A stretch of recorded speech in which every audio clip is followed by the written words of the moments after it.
ইসরায়েলে ১.৫ শতাধিক মিসাইল হামলা ইরানের, নিহত ৪। ইরানের বিমানবন্দরে বিস্ফোরণ। উভয় পক্ষকে হামলা বন্ধের আহ্বান জাতিসংঘের। নির্বাচনে নিরাপত্তা দিতে প্রস্তুত আইন শৃঙ্খলা বাহিনী, জানালেন স্বরাষ্ট্র উপদেষ্টা। নির্বাচন নিয়ে সরকারকে নিরপেক্ষ থাকার আহ্বান সাইফুল হকের। ঈদের ছুটির শেষ দিনে কমলাপুরে যাত্রীদের ঢল, মহাসড়কে যানজটে ভোগান্তি। কাল খুলছে অফিস আদালত।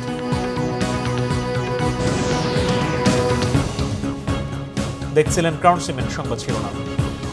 শুরুতে ইসরায়েল ইরান পাল্টাপাল্টি হামলা প্রসঙ্গ। ইসরায়েলের মাটিতে ৩ দফায় ১.৫ শতাধিক মিসাইল হামলা চালিয়েছে ইরান। প্রতিশোধমূলক এই হামলায় ৪ ইসরায়েলি নিহত এবং ৪০ জনের বেশি আহত হয়েছে। হামলার ভয়ে শুক্রবার রাতে বাংকারে অবস্থান নেন ইসরায়েলের প্রধানমন্ত্রী বেনিয়ামিন নেতানিয়াহু। এর আগে ইসরায়েলের হামলায় ইরানে নিহত হয় ৭৮ জন, আহত ছাড়িয়ে গেছে ৩ শতাধিক। উভয় পক্ষকে হামলা বন্ধের আহ্বান জানিয়েছেন জাতিসংঘ মহাসচিব অ্যান্তোনিও গুতেরেস। তুরস্কের president Recep Tayyip Erdogan Iran ও ইসরায়েলকে মধ্যস্থতার প্রস্তাব দিয়েছেন। শহীদ আরাফাতের ডেস্ক রিপোর্ট। ইরানের মিসাইল হামলায় কেঁপে উঠল ইসরায়েল। শনিবার ভোর হওয়ার আগে প্রতিশোধমূলক এই হামলায় কমপক্ষে ১.৫ শতাধিক মিসাইল ব্যবহার করে তেহরান। তেল আবিব, জেরুজালেম সহ ইসরায়েলের বিভিন্ন স্থানে সাইরেনের শব্দে পালাতে থাকে মানুষ। ৩ দফায় চালানো এই হামলায় ১/২ শতাধিক ইসরায়েলি হতাহত হয়েছে। ধ্বংস হয়েছে অনেক বহুতল ভবন। হামলার শঙ্কায় শুক্রবার রাতেই বাংকারে অবস্থান নেন ইসরায়েলের প্রধানমন্ত্রী বেনিয়ামিন নেতানিয়াহু ও দেশটির প্রতিরক্ষা মন্ত্রী ইসরায়েল কাজ। পুরো পরিস্থিতি পর্যবেক্ষণ করেন তারা। ইরানের পক্ষ থেকে জানানো হয়েছে বিন্দুমাত্র ছাড় নয়। মধ্যপ্রাচ্যে অশান্তি তৈরির নেপথ্যে থাকা ইসরায়েলকে আরও কঠিন জবাব দেওয়ার হুঁশিয়ারি দিয়েছেন ইরানের সর্বোচ্চ নেতা আয়াতুল্লাহ আলী খামেনি। ইহুদিবাদী সরকার একটি গুরুতর ভুল করেছে। এই ভুলেই তাদের ধ্বংস ডেকে আনবে। ইরানের সশস্ত্র বাহিনী, অন্যান্য কর্মকর্তা এবং জনগণ আমাদের পাশে আছে। আমাদের ওপর হামলা করে ইসরায়েল একটি যুদ্ধের ডাক দিয়েছে। এই অপরাধের শাস্তি নেতানিয়াহু প্রশাসনকে ভোগ করতেই হবে। এর আগে শুক্রবার ভোররাতে ইরানের পরমাণু স্থাপনা, ব্যালিস্টিক মিসাইল স্থাপনা, সামরিক ঘাঁটি ও আকাশ প্রতিরক্ষা সিস্টেম লক্ষ্য করে হামলা চালায় ইসরায়েল। ওই হামলায় ইরানের রাজধানী তেহরানের মেহেরাবাদ আন্তর্জাতিক বিমানবন্দর সহ বিভিন্ন স্থানে ব্যাপক ক্ষতি হয়। ইরানের রেভলিউশনারি গার্ডের প্রধান সহ প্রায় ৪০০ মানুষ হতাহত হয়। ইরানের মাটিতে ইসরায়েলের হামলার দায় নেয়নি যুক্তরাষ্ট্র। যদিও ইরানকে পরমাণু চুক্তির জন্য চাপ দিচ্ছেন ডোনাল্ড ট্রাম্প। চুক্তি না করলে আরও ভয়াবহ হামলার হুমকি দিয়েছেন তিনি। এদিকে ইরান ও ইসরায়েলকে হামলা বন্ধ করে শান্ত থাকার আহ্বান জানিয়েছেন জাতিসংঘ মহাসচিব Antonio Guterres. Shahid Arafat, Bangla Vision, news desk. এপিবিএনের কাছে মারণাস্ত্র থাকলেও পুলিশ আপাতত রাইফেল ব্যবহার করতে পারবে বলে জানিয়েছেন স্বরাষ্ট্র উপদেষ্টা জাহাঙ্গীর আলম চৌধুরী। সকালে রাজধানীর উত্তরায় এপিবিএন হেডকোয়ার্টার্স পরিদর্শনের সময় এসব কথা বলেন স্বরাষ্ট্র উপদেষ্টা। তিনি জানান, সেনাবাহিনীর মতো এপিবিএনেরও সম্মুখ যুদ্ধ অংশ নিতে হয়, তাই তাদের মারণাস্ত্র কিংবা ভারী অস্ত্র ব্যবহার করতে হয়। দেশের আইন শৃঙ্খলা পরিস্থিতি আগের চাইতে সন্তোষজনক বলে দাবি করেন তিনি। প্রধান উপদেষ্টা যখনই নির্বাচনের সিদ্ধান্ত দেবেন তখনই আইন শৃঙ্খলা রক্ষাকারী বাহিনী প্রস্তুত থাকবে বলে জানান স্বরাষ্ট্র উপদেষ্টা। ভারতের পুশিন অমানবিক বলে মন্তব্য করেন তিনি। পরে র্যাব ১-এর কার্যালয় পরিদর্শন করেন স্বরাষ্ট্র উপদেষ্টা জাহাঙ্গীর আলম চৌধুরী।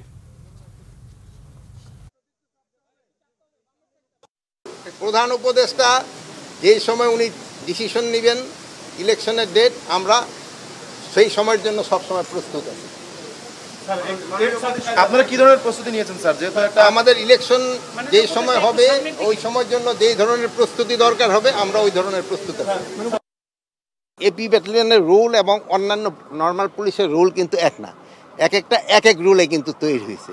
এখন এদের রুল হচ্ছে ডিউরিং ইভেন যদি আমাদের কোনো সময় যুদ্ধ করতে হয়, এরা কিন্তু সেনাবাহিনীর সাথে যুদ্ধ করবে।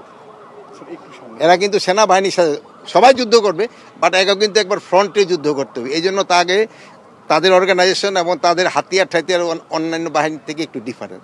এখানেও পুলিশের ক্ষেত্রেও কিন্তু বিভিন্ন বাহিনীর হাতিয়ারের ডিফারেন্স।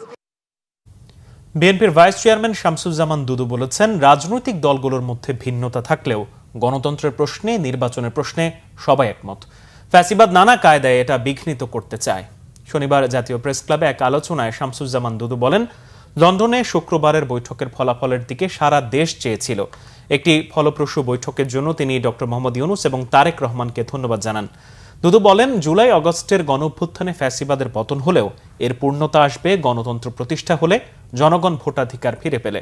তিনি বলেন, গণতন্ত্র প্রতিষ্ঠায় জনগণের ভোটে নির্বাচিত সরকার প্রয়োজন। গত 15 বছর মানুষ ভোট দিতে পারেনি। হাসিনা ভোটের নামে জালিয়াতি করেছে। প্রতিবেশী দেশ মুখে গণতন্ত্রের কথা বললেও এদেশে ফ্যাসিবাদ কায়েমে তারা ভূমিকা রেখেছে।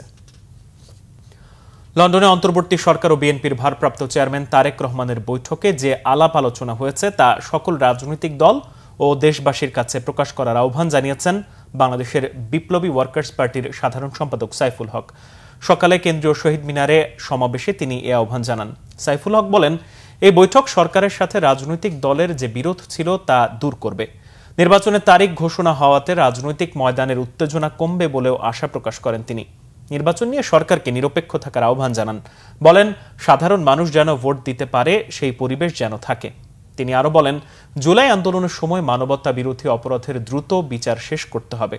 আগামী জুন-জুলাইয়ের মধ্যে জুলাই সনদ তৈরি করতে ও কমিশনের যাবতীয় কাজ শেষ করতে ঐক্যমত্য কমিশনের প্রতি আহ্বান জানান বিপ্লবী ওয়ার্কার্স পার্টির সাধারণ সম্পাদক। ছুটি শেষে কাজে যোগ দিতে ঢাকায় ফিরছেন কর্মজীবী মানুষ। রেল স্টেশন ও বাস টার্মিনালগুলোতে যাত্রীদের চাপ, ফিরতি মানুষের ভিড় প্রবেশপথগুলোতে। শনিবার কমলাপুর রেলওয়ে স্টেশনে মানুষের ভিড় ছিল চোখে পড়ার মতো। শনিবার যথাসময়ে প্রায় প্রতিটি ট্রেন গন্তব্যের উদ্দেশ্যে ছেড়ে গেছে। তবে ঢাকায় আসা মানুষের পাশাপাশি গ্রামে যাওয়া মানুষের সংখ্যাও ছিল চোখে পড়ার মতো। ট্রেনের ফিরতি যাত্রা নিয়ে স্বস্তি রয়েছে যাত্রীদের। সড়ক পথেও ঢাকায় প্রবেশ করছেন ফিরতি যাত্রীরা। সকাল থেকেই রাজধানী সায়দাবাদ, গাবতলী ও মহাখালী বাস টার্মিনালে বিভিন্ন জেলার ফিরতি বাসের সংখ্যা বেড়েছে। তবে রাজধানীও তার চিরচেনা রূপে ফেরেনি। সড়কে নেই যানবাহনের চাপ। এদিকে ঢাকা টাঙ্গাইল যমুনা সেতু মহাসড়কে যানবাহনের চাপ বেড়েছে। মহাসড়কে অতিরিক্ত যানবাহনের চাপ বাড়ায় রাতে এলেঙ্গা থেকে যমুনা সেতু পর্যন্ত বিভিন্ন এলাকায় থেমে থেমে যানজটের সৃষ্টি হয়। তবে ভোর থেকেই মহাসড়কে যানবাহন চলাচল স্বাভাবিক হলেও বেলা বাড়ার সাথে সাথে মহাসড়কে ঢাকার দিকে গাড়িগুলোর চাপ আবারও বেড়েছে এবং উত্তরবঙ্গের দিকে গাড়িগুলো অনেকাংশেই খালি যাচ্ছে। ঢাকা টাঙ্গাইল যমুনা সেতু মহাসড়কের গোড়াই থেকে যমুনা সেতু পর্যন্ত প্রায় 65 কিলোমিটার সড়কে সার্বিক নিরাপত্তায় পুলিশ সহ অন্যান্য আইনশৃঙ্খলা রক্ষাকারী বাহিনীর সদস্য মোতায়েন করা হয়েছে।